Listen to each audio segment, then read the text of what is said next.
যত উপরে উঠছি পথ ততই খাড়া হচ্ছে, কিছুতেই আর ওঠা যাচ্ছে না।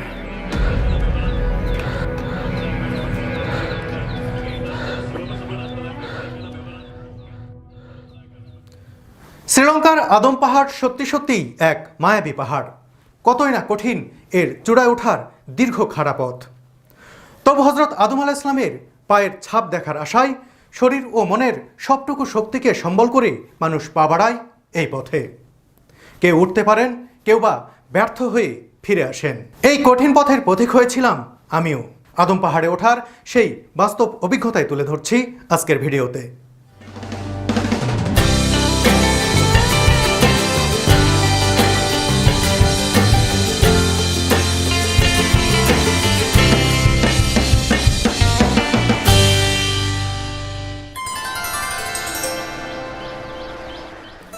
স্নিগ্ধ সকালের মিষ্টি রোদে যেন উদ্ভাসিত আদম পাহাড়ের পবিত্র চূড়া।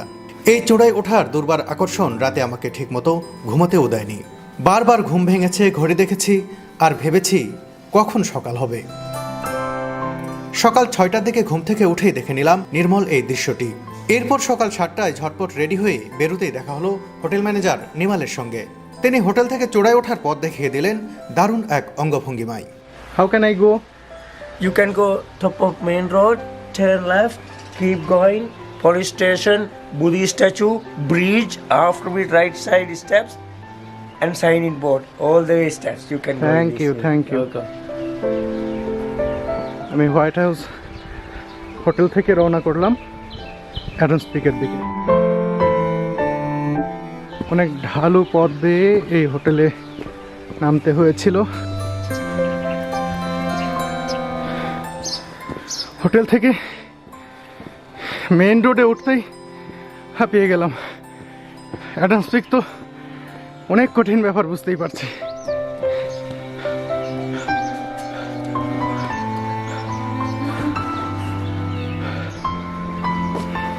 রাস্তার বাম পাশে গ্র্যান্ড অ্যাডামস পিক হোটেলের সামনে অনেকগুলো গাড়ি দেখে আঁচ করা যায় এই মুহূর্তে কত পর্যটকের ভিড় এখানে। পিক সিজন হওয়ায় এখানকার অন্য হোটেলগুলো পর্যটকে ভরপুর। ঘড়ির কাঁটা যত সামনে এগোচ্ছে সূর্যের সোনালী আলো আদম পাহাড়ের চূড়া থেকে ছড়িয়ে পড়ছে আশপাশের পাহাড়ের গায়ে। বন্ধুরা, এখান থেকে দেখতে পাচ্ছি সেই আদম পাহাড়ের চূড়া।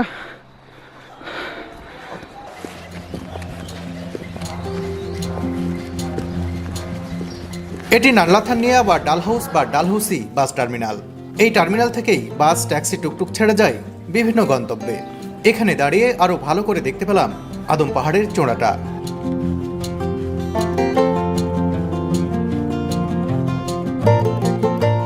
এখানকার একটি দোকান থেকে একটি সফট ড্রিঙ্কসের বোতল কিনলাম।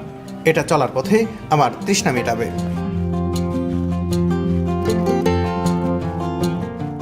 বাস টার্মিনাল পেরিয়ে ঢালু পথ বেয়ে কিছুটা নিচে নামতেই চোখে পড়ল একটি bridge. Excuse me, where is the starting point?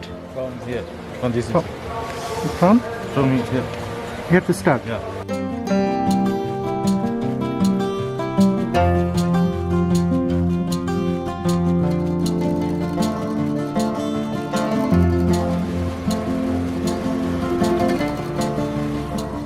আদম পাহাড় থেকে নেমে আসা একটি ঝর্ণাধারা বয়ে গেছে এই ব্রিজের নিচ দিয়ে। এই ব্রিজ পার হওয়ার পরই শুরু আদম পাহাড়ের চূড়ায় ওঠার সিঁড়ি পথ। এই ব্রিজ থেকে চূড়া পর্যন্ত দূরত্ব 7 কিলোমিটার। যা হোক, ব্রিজ পেরিয়ে মূল পথে পা রাখার আগে মুগ্ধ নয়নে দেখে নিলাম স্বচ্ছ জলের কলতান। পৃথিবীর প্রথম পুরুষ হযরত আদম আলাইহিস সালাম প্রথম যেখানে পা রেখেছিলেন শ্রীলঙ্কার সেই আদম পাহাড়ের গোড়া থেকে শুভেচ্ছা জানাচ্ছি আমি সালাউদ্দিন সুমন। বন্ধুরা, এই পাহাড়ের চূড়ায় যাব আমি, যেখানে হযরত আদম আলাইহিস সালামের পায়ের ছাপ রয়েছে।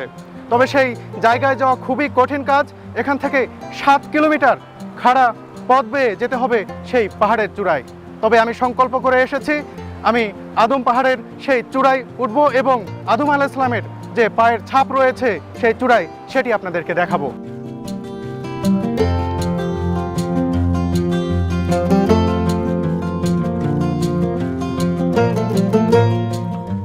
আমি যখন আদম পাহাড়ের মূল পথে পা বাড়ালাম, দেখলাম ছোট ছোট বাচ্চাসহ একটি পরিবারও যাত্রা শুরু করেছে।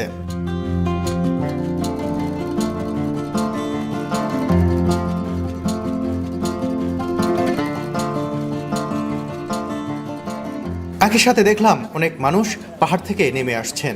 এই সময় যত মানুষ উঠছেন তার চেয়ে কয়েক গুণ বেশি মানুষ নামছেন।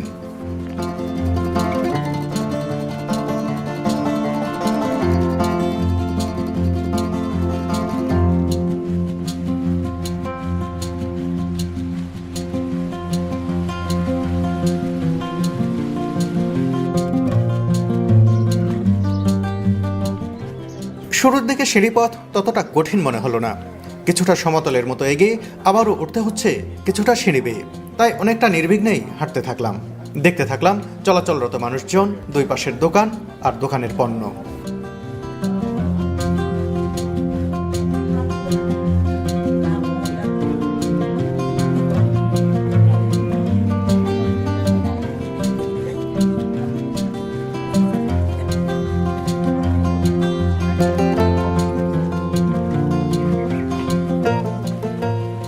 প্রায় হাফ কিলোমিটার হাঁটার পর কিছুটা ক্লান্তি টের পেলাম।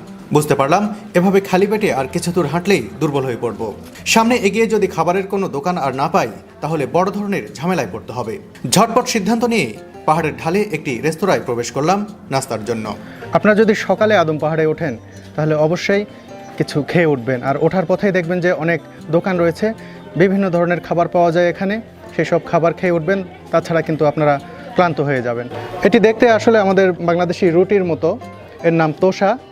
আমি এই খাবারটি খাবো। এর সঙ্গে দেয়া হয়েছে কিছু ডাল দেয়া হয়েছে এবং মুরগির ঝোল, এখানে কোনো মুরগির মাংস নেই, এটি দেয়া হয়েছে। এবং আমি তাদের কাছে একটি ডিম চেয়েছি, তারা ডিমটি হয়তো কিছুক্ষণের মধ্যেই ভেজে আমাকে দেবেন।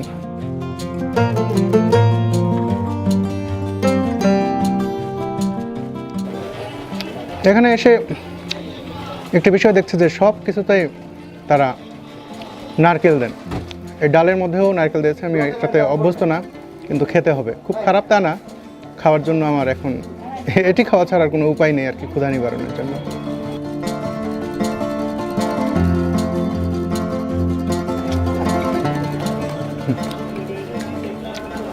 আপনারা দেখলেন যে ডিম দিয়ে গেলেন। ডিমটা দেখতেও আলাদা, ডিমের উপরে কি যেন দেওয়া হয়েছে। নাস্তায় স্বাদের তৃপ্তি ততটা না পেলেও শরীর চালনার রসদ যে যুক্ত হলো, এটাই অনেক বড় ব্যাপার।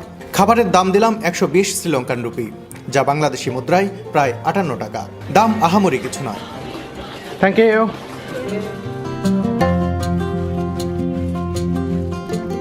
দাম চুকিয়ে আবারও হাঁটতে শুরু করলাম সেই স্বপ্নের চূড়ার উদ্দেশ্যে। খাবারের হোটেল থেকে বের হতেই দেখলাম একদল শিশু কিশোর পাহাড়ে উঠছে একজন ষাটোর্ধ্ব বৃদ্ধার নেতৃত্বে। দেখে তো মনে সাহসী পেলাম। ভাবলাম এই শিশু বৃদ্ধ যদি চূড়ায় ওঠার সাহস করে, আমি কেন ভয় পাবো? সুতরাং হাঁটতেই থাকলাম।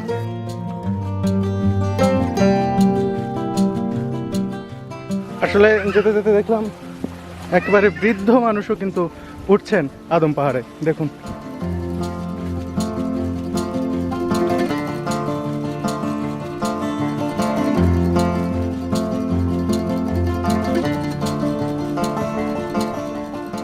হাঁটতে হাঁটতে দেখলাম আদম পাহাড়ের পাশের পাহাড়টি।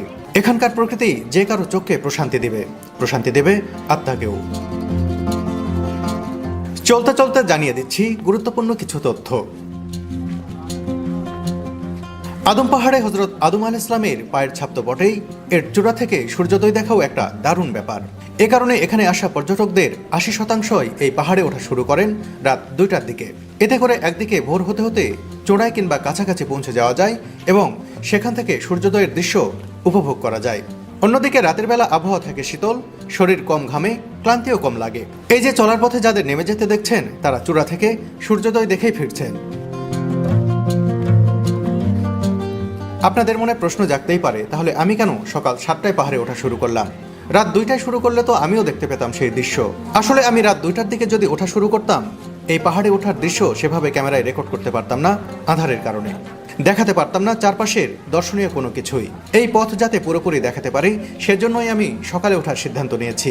আপনারা যদি কেউ এখানে বেড়াতে আসেন, অবশ্যই রাত 2টার দিকে ওঠা শুরু করবেন, আর ফেরার পথে দেখে নেবেন অবশিষ্ট দৃশ্য।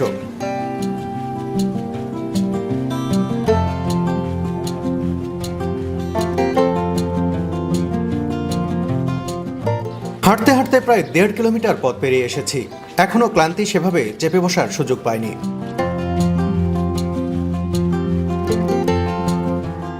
একটি বৌদ্ধ মন্দিরের শৈল্পিক গেট পেরুতেই দেখলাম ছোট একটি ঝর্ণাধারা।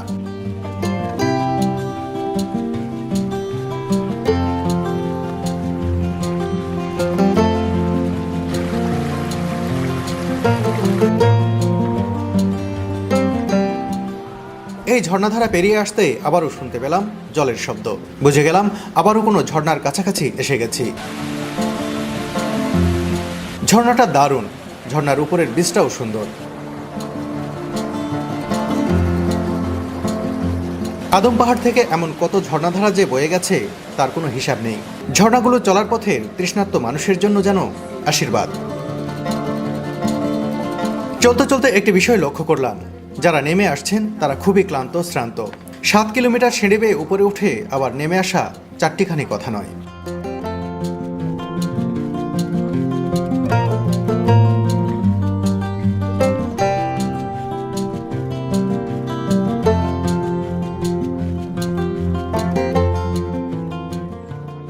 প্রায় 2.5 কিলোমিটার পথ পাড়ি দিয়ে এসে এভাবেই দেখা মিলল আদম পাহাড়ের চূড়ার। হোটেল থেকে 7টায় রওনা দিয়ে এখানে আসতে বেজে গেল সকাল 9টা।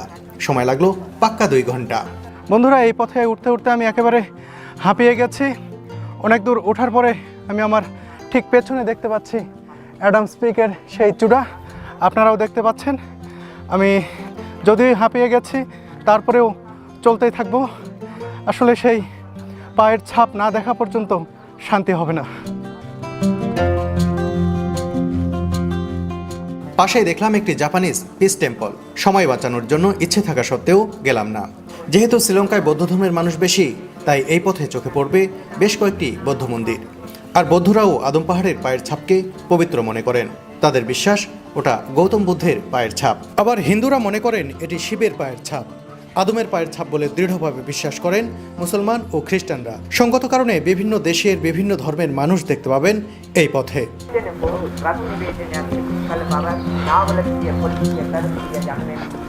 আর কিছু দূর এগোতেই সিঁড়িগুলো খাড়া হতে শুরু করলো, সেই সাথে চলার কষ্টও বাড়তে থাকলো। আসলে উঠছি তো উঠছি, পথের যেন শেষ হচ্ছে না। আপনারা দেখতে পাচ্ছেন কেউ কেউ নামতে অথবা ওঠার সময় একটু রেস্ট নিচ্ছেন।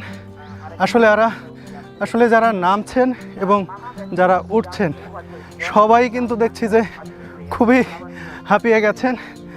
আর দেখতেই পাচ্ছেন যে যত উঠছি ততই কিন্তু পথটা খাড়া হয়ে যাচ্ছে।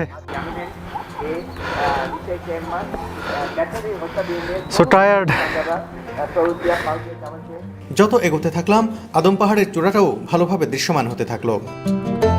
বন্ধুরা, এবার জেনে নিই আদম পাহাড়ের আরও কিছু তথ্য। শ্রীলঙ্কার দক্ষিণ পশ্চিম অংশে আদম পাহাড়ের অবস্থান। ভূপৃষ্ঠ থেকে এই পাহাড়টির উচ্চতা 7,359 ফুট বা 2,243 মিটার। এর চূড়াতে উঠতে হয় 7 কিলোমিটার দীর্ঘ সিঁড়ি পথ বেয়ে, যা আগেও কয়েকবার উল্লেখ করেছি আমি। ধর্মীয় বিভিন্ন মতে এই পাহাড়ের চূড়ায় পায়ের ছাপ আবিষ্কৃত হয় খ্রিস্টপূর্ব 300 অব্দে। আবিষ্কারের পর থেকেই পায়ের ছাপটি ঘিরে রাখা হয়েছে। বিশ্বখ্যাত পর্যটক ইবনে বতুতা ও মার্কো পোলো এই চূড়াটি ভ্রমণ করেছেন বহু বছর আগে। মুসলমানদের বিশ্বাস পৃথিবীর প্রথম মানুষ হযরত আদম আলাইহিস সালাম নিষিদ্ধ ফল খাওয়ার কারণে আল্লাহর নির্দেশে স্বর্গ থেকে তিনি বিতাড়িত হন এবং শ্রীলঙ্কার এই জায়গায় প্রথম পৃথিবীতে নামেন। আদম আলাইহিস সালাম পৃথিবীতে এসে চরম অনুতপ্ত হয়ে পড়েন এবং তার ভুলের জন্য এখানে এক পায়ে দাঁড়িয়ে আল্লাহর দরবারে ক্ষমা প্রার্থনা করতে থাকেন। বহু বছর এক পায়ে দাঁড়িয়ে প্রার্থনা করার কারণে তার পায়ের ছাপ পড়ে যায় পাথরের উপর। যত উপরে উঠছি খাবারের দোকান যেন ফুরাচ্ছে না। আমি ভেবেছিলাম উপরে এলে বুঝি খাবার পাওয়া যাবে না। বুঝতেই পারছেন এই পথে খাবারের অভাব হবে না, তবে চলার পথে মাথায় রাখতে হবে কিছুতেই যেন মনোবলের অভাব না হয়, কারণ এই পথ সত্যি সত্যিই ক্রমেই কঠিন থেকে কঠিনতর হয়ে যাচ্ছে। ক্রমেই যেন দম ভারী হয়ে আসছে। আসলে এতটা কঠিন পথে চলার সময় মনকে শান্ত রাখার দায়িত্ব পালন করে এখানকার প্রাকৃতিক সৌন্দর্য। বন্ধুরা, অ্যাডামস পাহাড়ে ওঠার পথ যেন কিছুতেই ফুরাচ্ছে না। চলছি তো চলছি, উঠছি তো উঠছি। আপনারা দেখতে পাচ্ছেন অনেক মানুষ এই পাহাড়ি পথে উঠছেন এবং নামছেন। কেউ অ্যাডামস পিকের সেই চূড়া থেকে ঘুরে আসছেন, আবার কেউ বা এখনও উঠছেন। তবে এই পথ যেন কিছুতেই শেষ হচ্ছে না। এই কঠিন পথের চলার মাঝেও কিছুটা শান্তি এনে দিচ্ছে এখানকার যে নৈসর্গিক দৃশ্য। আপনারা দেখতে পাচ্ছেন ওই যে পাহাড়ে একেবারে ঝর্ণা আপনারা দেখতে পাচ্ছেন, উঁচু পাহাড় থেকে ঝর্ণা বয়ে নেমে নিচে পানি পড়ছে। অসাধারণ সেই দৃশ্য। আপনারা দেখুন কি সুন্দর একটি ঝর্ণা।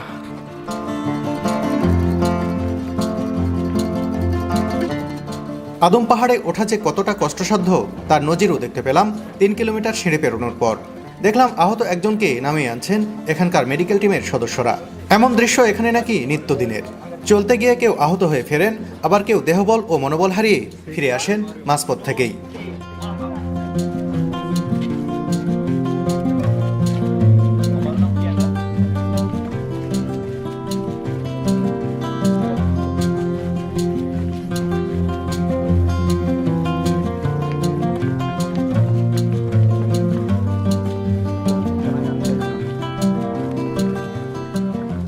এমনিতে আমি ছবি তুলতে তুলতে অনেকটা বিশ্রাম নিতে নিতে আসছিলাম, তবে প্রায় 3.5 কিলোমিটার পথ পেরোনোর পর পা আর চলছিল না কিছুতেই।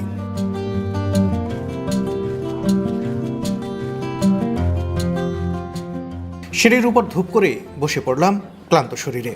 আর চলতে পারছি না, দম নিতে পারছি না, যেন দম একেবারে বন্ধ হয়ে আসছে। চলতেই আছি। সবার কাছে জিজ্ঞেস করছি আর কত দূর। সবার একই উত্তর, আরও যেতে হবে। আর কত যাব, যেতেই আছি, তবু পথ ফুরাচ্ছে না। কিছুটা জিরিয়ে নিয়ে হেঁটে সকাল 10টার দিকে পৌঁছে গেলাম আরেকটি ঝর্ণাধারার কাছে।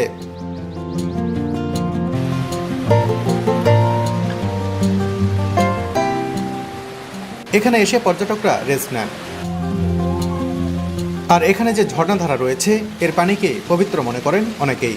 তাই এই পানিতে গোসল সেরে পাপ মোচন করে পুণ্য হাসিলে মত্ত হন অনেকেই। কেউ কেউ অবশ্য শীতল জলের ছোঁয়ায় ক্লান্ত শ্রান্ত শরীরকে চনমনে করে নিতেও গোসল করেন এখানে। যা হোক, এই ব্রিজ পার হওয়ার পর দেখতে পেলাম পাহাড় থেকে নেমে আসা মানুষের ঢল।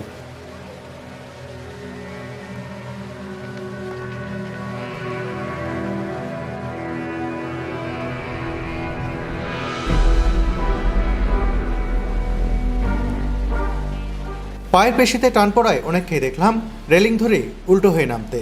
আসলে এখান থেকেই শুরু হলো মূল চ্যালেঞ্জ। বন্ধুরা, যত উপরে উঠছি পথ ততই খাড়া হচ্ছে, কিছুতেই আর ওঠা যাচ্ছে না। খুব কষ্ট হচ্ছে। আগেই বলেছিলাম যে যেন দম বন্ধ হয়ে আসছে, এখন অবস্থা আরও খারাপ। একেবারে খাড়া পথ।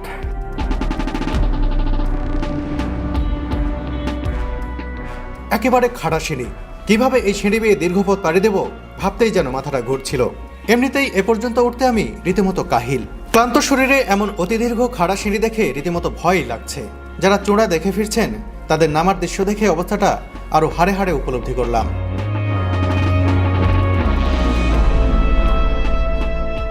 আসার সময় যে সফট ড্রিঙ্কস কিনেছিলাম সেটাও প্রায় শেষ। শরীরের জ্যাকেটটা এখন বোঝা মনে হচ্ছে। খুলে ফেললে আরেক বিপদ, রাখবো কোথায়? সাথে তো ব্যাগ নেইনি। এই কঠিন পথে চলার মাঝেই আরও কিছু প্রয়োজনীয় তথ্য জানিয়ে দিই। আপনারা যারা এখানে আসতে চান তাদের জন্য এই তথ্যগুলো খুবই কাজে লাগবে। আগে জেনে নেই বছরের কোন সময় এখানে আসবেন সেই বিষয়টি। আবহাওয়া খারাপ থাকায় এপ্রিল থেকে সেপ্টেম্বর পর্যন্ত বছরের 6 মাস আদম পাহাড়ে অফ সিজন থাকে। এ সময় প্রায় সারাক্ষণ বৃষ্টিপাত হয় এই এলাকায়। পাহাড়ে ওঠার সিঁড়িপথগুলো অনেক স্যাঁতস্যাঁতে হয়ে যায়। দুপাশে ঘন বন জঙ্গল থাকায় বেড়ে যায় সাপ পোকামাকড়ের উপদ্রব। এ সময় আদম আলাইহিস সালামের পায়ের ছাপ যেখানে রয়েছে সেই জায়গাটি তালাবদ্ধ থাকে। সঙ্গত কারণে অফ সিজনে পর্যটকদের আনাগোনা এখানে একেবারেই কমে যায়। এ সময় যারা বৃষ্টি মাথায় করে বহু কষ্টে চূড়ায় ওঠেন তারা পায়ের ছাপ দেখতে না পাওয়ার আক্ষেপ নিয়েই ফিরে আসেন। অক্টোবর থেকে মার্চ পর্যন্ত পিক সিজনে পর্যটকে একেবারেই ঠাসা থাকে এই এলাকা। আমি এসেছি ডিসেম্বরে, একেবারে সুপার পিক সিজন। আপনারা কেউ আসতে চাইলে এই পিক সিজনে আসবেন। আর হ্যাঁ, ওঠার সময় একটি লাঠি নেবেন। লাঠিতে ভর দিয়ে ওঠানামায় অনেক সুবিধা পাবেন। সঙ্গে পানি নেবেন অবশ্যই, আর ভুলেও ভারী ব্যাগ সঙ্গে নেবেন না।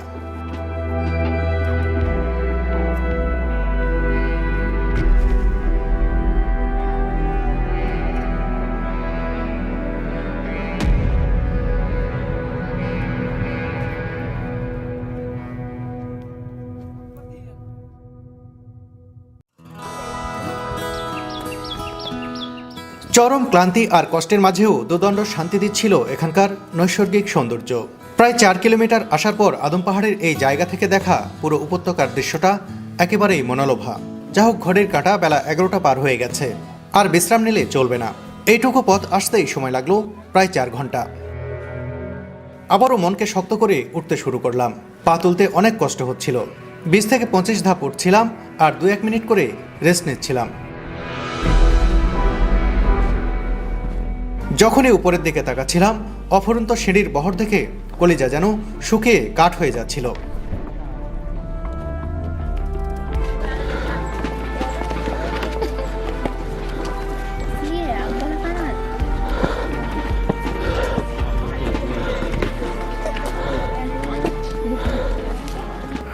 বন্ধুরা, বহুক্ষণ ধরে চলছি, পথ আসলে শেষই হচ্ছে না। 7 কিলোমিটারের মধ্যে এখন পর্যন্ত প্রায় 4.5 কিলোমিটার উঠেছি, আরও অনেক পথ বাকি, কিন্তু পা আর কিছুতেই চলছে না। এখন যেটুকু চলছি সেটা পায়ের শক্তি বা দেহের শক্তিতে নয়। আদম পাহাড়ের চূড়ায় উঠে সেই পায়ের ছাপ দেখব, তার জন্য মনের যে জোর, আসলে সেই মনের শক্তিতেই এখন উঠতে পারছি। শরীরে আর কোনো শক্তি নেই চলার মতো।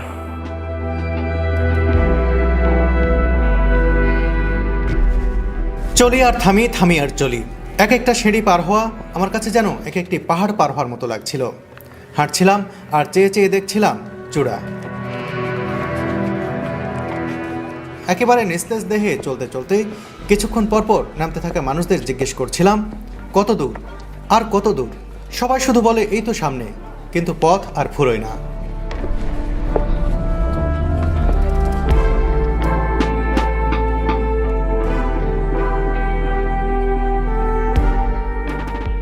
সেই সকাল 7টা থেকে চলছি, তবু আদম পাহাড়ের চূড়ার নাগালই পাচ্ছি না। মনে হচ্ছে আমি যত এগোচ্ছি চূড়া যেন ততই পেছাচ্ছে।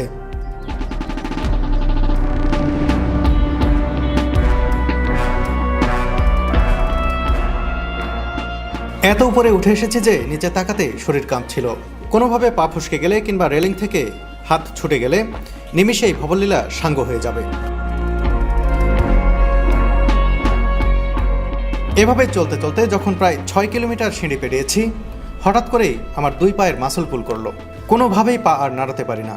10-15 মিনিট হাত পা ছেড়ে দিয়ে সিঁড়ির উপর বসে থাকার পর পা চলাচলের উপযোগী হলো।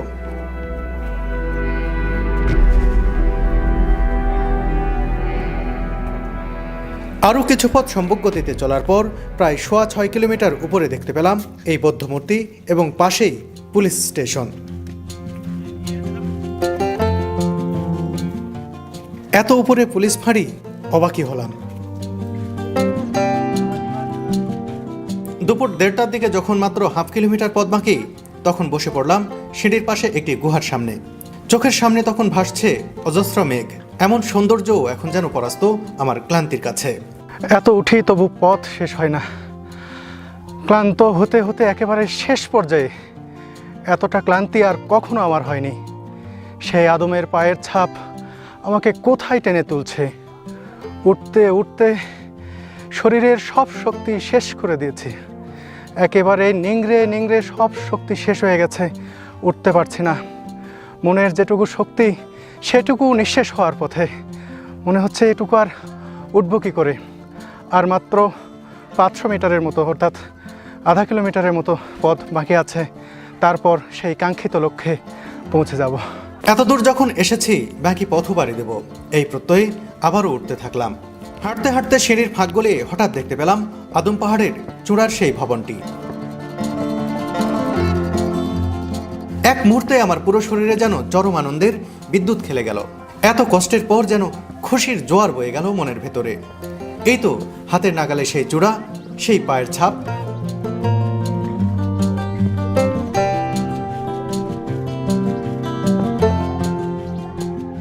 খুব সাবধানে ধীরে ধীরে উঠতে লাগলাম চূড়ায়। অবাক হলাম, এখানে আস্ত 3 তলা ভবন, অথচ নিচ থেকে তেমন কিছুই দেখা যায় না।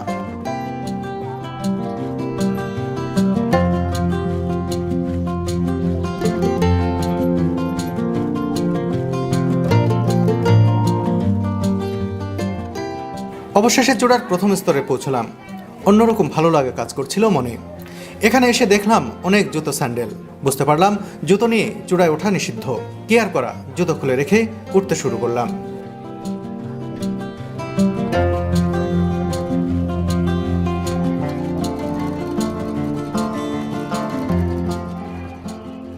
চূড়ার ফটকের সামনে সতর্ক দৃষ্টিতে একজন পুলিশ সদস্যকে দেখলাম।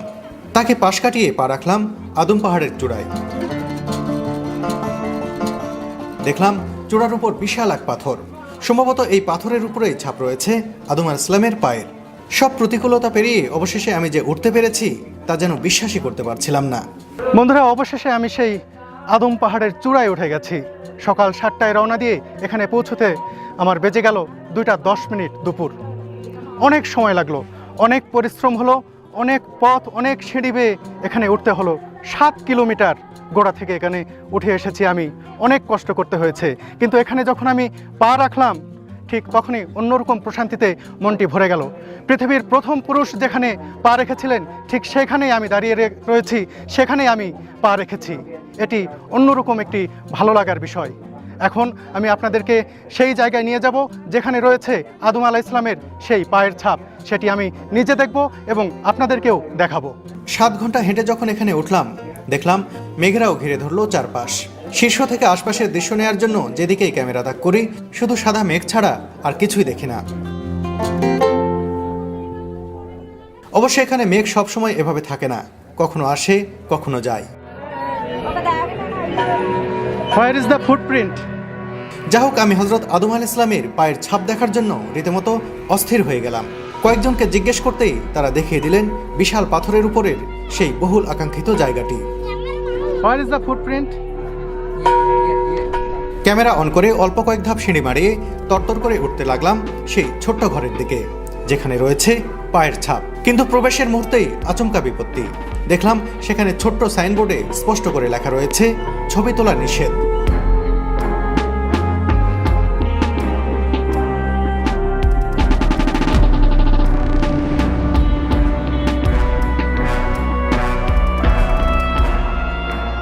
এমন নিষেধাজ্ঞা দেখে আমি থতমত খেয়ে পায়ের ছাপের কক্ষে ঢুকতে গিয়েও পিছিয়ে এলাম।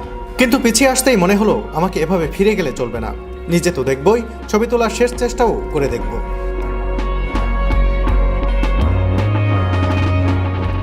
আবারও সেই ঘরের দিকে পা বাড়ালাম। একেবারে দরজার কাছে যেতেই সেখানকার দায়িত্বশীল একজন ক্যামেরা বন্ধ করার ইশারা দিয়ে সামনে এলেন। ক্যামেরা বন্ধ করে ভিতরে গিয়েই পায়ের ছাপের কাছে দেখলাম পুলিশ। আমি নিজ চোখে সেই বহুল আকাঙ্ক্ষিত পায়ের ছাপটি দেখে নিলাম, কিন্তু ছবি তোলার নিষেধাজ্ঞা কিছুতেই মেনে নিতে পারছিলাম না। আমি ছাপের সামনে প্রায় 10 মিনিট দাঁড়িয়ে থেকে পুলিশকে নানাভাবে অনুরোধ করলাম। আসলে পা ধরাটাই শুধু বাদ রেখেছিলাম, কিন্তু কিছুতেই রাজি হলেন না। শুধু সিঁড়ির নিচ থেকে ঘরটির ছবি তোলার পারমিশন দিলেন তিনি।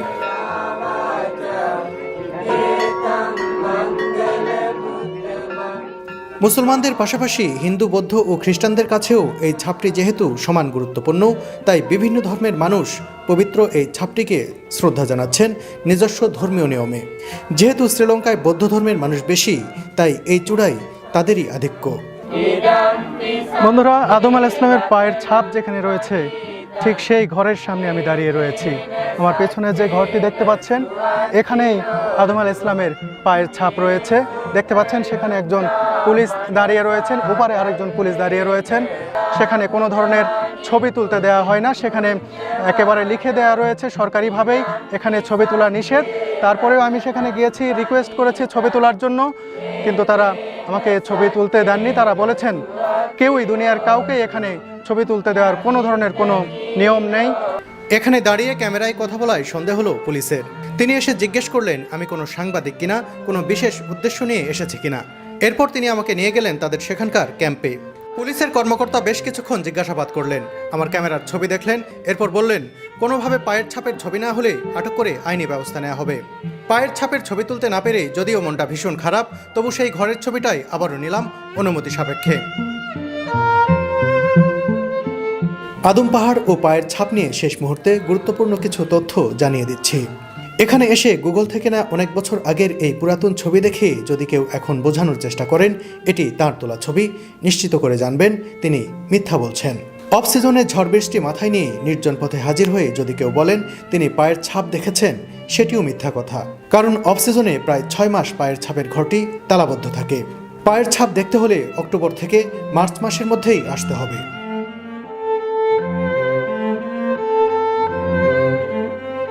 যেহেতু অন্যের ছবি ব্যবহারে কিছু বিধিনিষেধ আছে, তাই আপনাদের দেখানোর জন্য সেই ছবির আদলে পায়ের ছাপটি আমি হুবহু আঁকিয়ে নিয়েছি দেশের তরুণ চিত্রশিল্পী আয়ুব আলমিনের কাছ থেকে, যাকে বলে দুধের স্বাদ ঘোলে মেটানো। এখানে তার পায়ের এই ছাপটির দৈর্ঘ্য 5 ফুট 7 ইঞ্চি এবং প্রস্থ 2 ফুট 6 ইঞ্চি। আদম আলাইহিস সালামের উচ্চতা কত ছিল তা নিয়ে মতভেদ আছে। কোথাও 30 হাত, কোথাও 60 হাত, আবার কোথাও 90 হাত উচ্চতা উল্লেখ করা হয়েছে। উচ্চতা বেশি হলে পা বড় হওয়াটাই স্বাভাবিক। আদম পাহাড় সত্যিই এক মায়াবী পাহাড়।